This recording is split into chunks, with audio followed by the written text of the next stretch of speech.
सुवटा खाली रह गया, सुवटा कहते तोते को, पार पहुंचा नाही, ऐसे राम राम प्राणी कहे वो जम की नगरी जाही।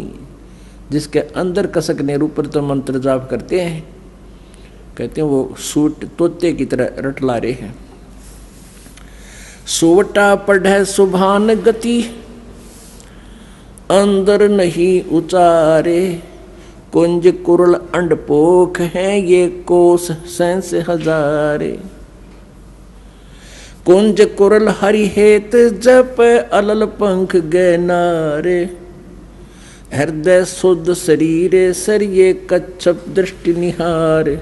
कितना अच्छा ज्ञान दिया, कितना एक सटीक उदाहरण दिया परमात्मा ने, एग्जाम्पल दिया है कि सुवा पढ़े सुभान गति, स्वाभाविक पढ़ रहा है तोता तो, अंदर नहीं उचारे, और कुंज कुरल अंडपोख है ये कोस सहस हजार। इधर जो ये कुंज आती है ना, कुंज सर्दियों इनमें वर्षा के दिनों में कुंज आती है, कुंज पक्षी होते हैं, और वो इधर बहुत दूर से आती हैं, हजारों कोस दूर से। कोई इटली साइड से कहता है, कोई कहीं से, जैसा भी हमने उदाहरण को समझना है। वहाँ अधिक सर्दी होती है, जिस क्षेत्र में अधिक बर्फ गिरती है वहाँ वो क्या करती हैं, वो अंडे वहाँ पैदा कराती हैं, कुंज पक्षी, और वहाँ से ये चल पड़ती हैं इधर जहाँ नॉर्मल टेम्परेचर होता है और जहाँ उनको आहार प्राप्त होता है, यहाँ आ जाते हैं। तो वो क्या करते हैं, आप हमने देखा वो, क्योंकि विशेषकर ये धान धुन होते थे पहले, उन धानों को खाने के लिए कुंज ज़्यादा पहुँच जाती थी। तो वो क्या करती थी, एक पल भी बोलने से बंद नहीं होती थी, कुरुल कुरुल कुरुल कुरुल न्यू करती रहती थी। वो अपने अंडों की कसक में उन अंडों की तरफ उनकी एक विशेष तरंग जाती थी हृदय से, कि मेरे बच्चे कहीं मर ना जा, मेरे बच्चों का क्या होगा।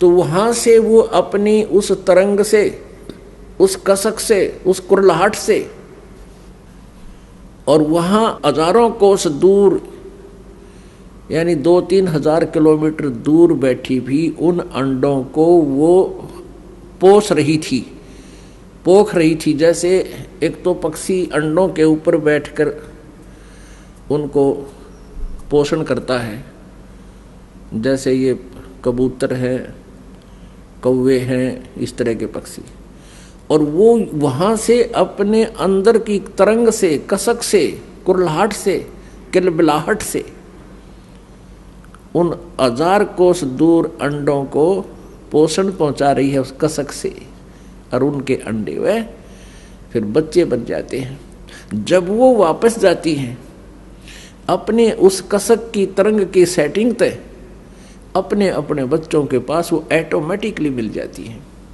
वो भूल नहीं करती। तो यहाँ परमात्मा समझाना चाहते हैं, आदरणीय गरीबदास साहिब जी जिनको भगवान मिले, और भगवान परमेश्वर कबीर जी ने इनको अपने ही पाने का विधान बताया। वो क्या बता रहे हैं, सूटा पढ़े सुबान गति, अंदर नहीं उचारे, कुंज कुरल अंडपोख हैं ये कोस सहस हजार। अब क्या फार्मूला बताया है इसके अंदर, कुंज कुरल हरि हेत जप, अलल पंख गैनारे, हृदय शुद्ध शरीर सर कच्छप दृष्टि निहार। ऐसी संगति जो मिले तो साईं से भेंट, ऊपरली बर्बाद है ये जम मारेगा फेंट।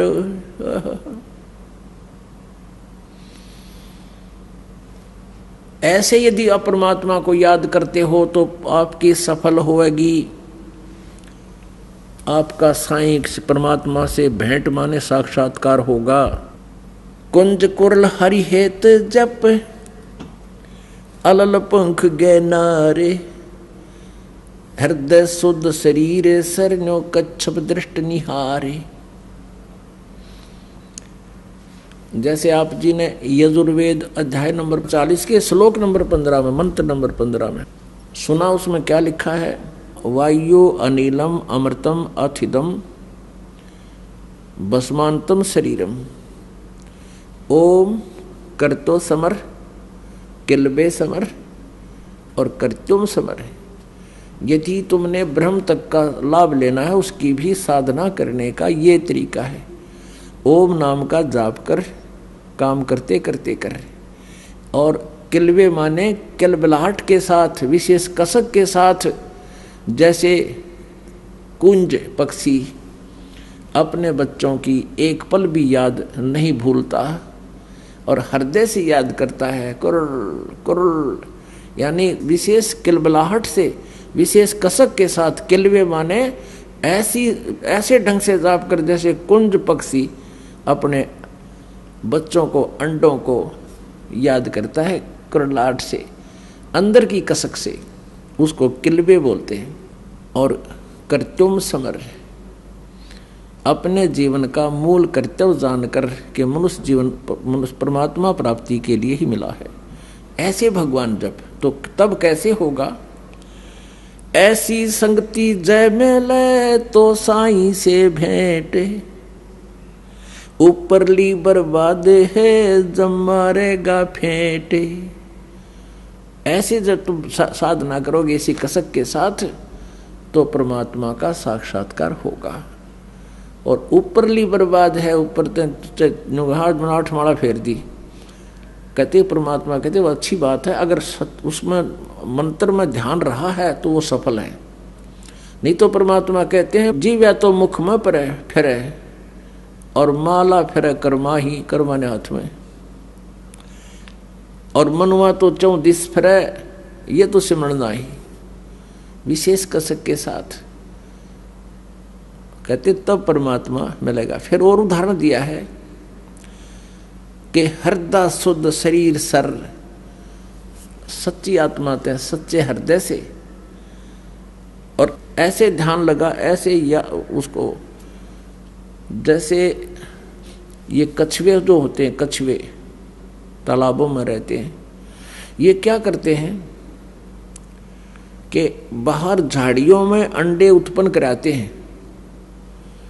जो तालाब के आसपास झाड़ियां होती थी उनमें जाकर अंडे उत्पन्न कराते हैं और फिर रहते हैं जल में।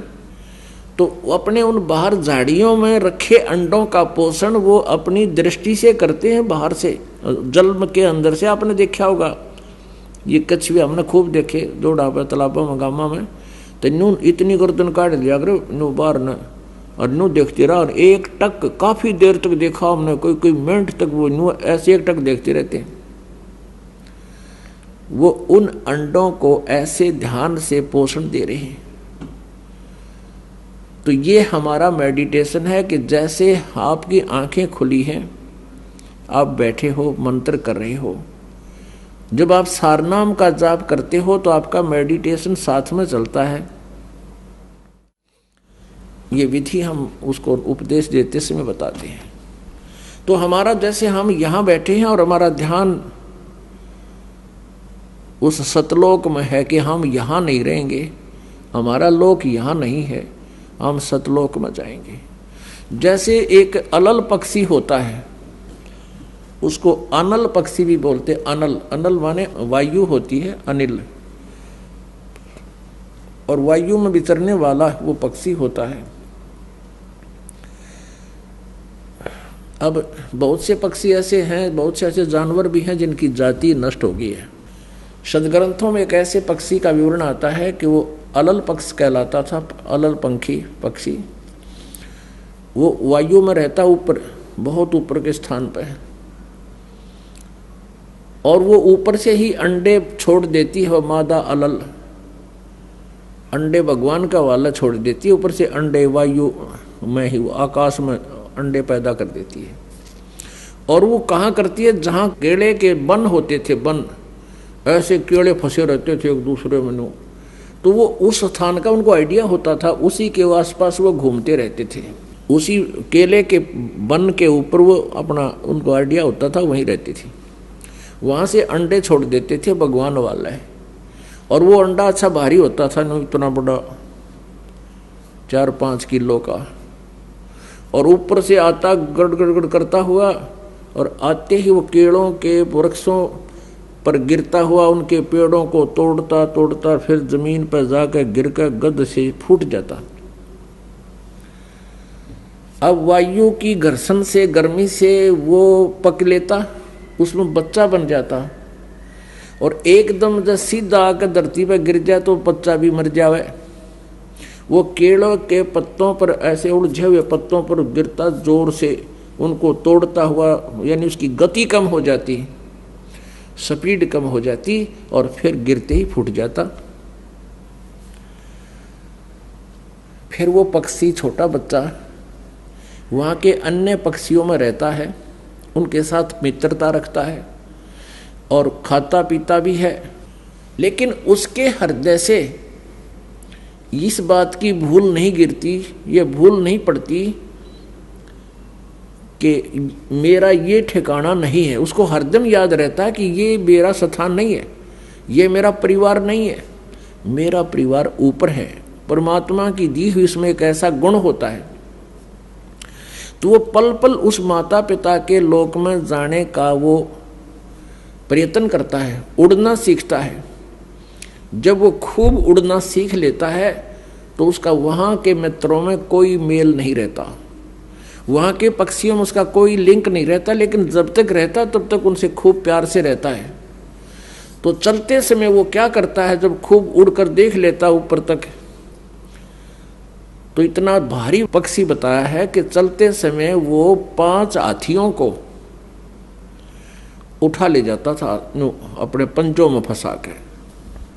अपनी आत्मा देख, हमने इस बात पे नहीं जाना है कि ऐसा कैसे था और कैसे था, ये तो हमारी जो सोच है वह जीव वाली है, और हमने सिर्फ ज्ञान से लिंक रखना है। कहने का भाव ये है कि हम यहाँ आकर गिर गए, ये हमारा लोक नहीं है। अब परमात्मा को पाने के लिए हमने उस अलल पक्षी के अंडे बच्चे की तरह यह सुरती हटानी नहीं चाहिए कि मेरा परिवार वहाँ है, यहाँ नहीं है।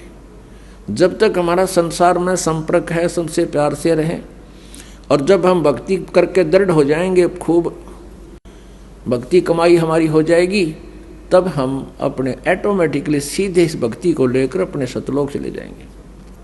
अब इसको कहा है कुंज कुरल हरि हेत जप, अलल पंख गए नारे। अलल पंख, अब इसमें एक पंक्ति में परमात्मा की अमरवाणी में 3 एग्जाम्पल दे दिए हैं। कुंज कुरल हरि हेत जप, कुंज जैसे कुरलाहट से, कलबलाहट से, किलवे समर, हरि हेत जप, परमात्मा को प्यार से, ऐसे कसक से जप। और अलल पंख गए नारे, उस अलल पक्ष की तरह डगमग ना हो, पहाड़ की तरह अडिग इरादा रहे, वो अपने माता पिता के पास जाने का, सतलोक में जाने का। हृदय सोद शरीर सर, कच्छप दृष्ट निहार। इस हृदय रूपी, शरीर रूपी सरोवर में शुद्ध हृदय से, और कच्छप दृष्टि निहार, जैसे कछुआ देखता रहता है, एक टक भी उसे दृष्टि नहीं हटाता, ऐसे ही आप जी का जो सूक्ष्म मेडिटेशन ध्यान है, हमारा सूक्ष्म ध्यान कैसा है? जो पति भरता पति से राती, आन पुरुष नहीं भावे, बस पी हर मैं सुरत प्रीतम में, ऐसे ध्यान लगावे। जैसे लड़की का विवाह हो जाता है, अपने मायके आ जाती है, लेकिन उसका अपने पति के प्रति वहाँ रहते हुए मौन रहती है, जिक्र भी नहीं करती। तो ऐसा हमारा ध्यान है जैसे लड़की अपने माता पिता के यहाँ रहते हुए भी अपने पति का ध्यान उससे हटता नहीं। तो ऐसे ही कहते हैं जैसे कच्छप दृष्टि निहार, हम यहाँ रहते हुए भी सतलोक जाएंगे, हमारी कच्छप यानी कछुए जैसी नजर दृष्टि, वह सूक्ष्म दृष्टि सतलोक में जाने वाली ऐसे निरंतर बनी रहे, तो तब हम परमात्मा पाएंगे।